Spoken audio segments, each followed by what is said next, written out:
দে দে দে খেতে দে। আমার মনটা একদম ভালো নেই।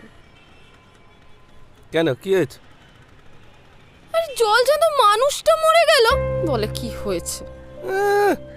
দরদ, যার বিয়ে তার হুঁশ নেই, পাড়াপড়শির ঘুম নেই। যা। মরণ। এখন তো আর কিছুই করণীয় নেই। এক সেকেন্ড।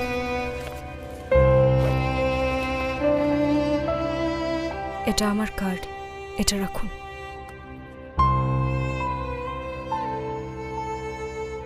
দেখুন, আপনি বডিটা শনাক্ত করার পর আমাদের কাজ হলো বডিটা আপনার হাতে তুলে দেওয়া, কিন্তু নিখিলেশবাবু বলেছেন যে P7 রাখতে। হ্যাঁ, আমি বলেছিলাম ওনাকে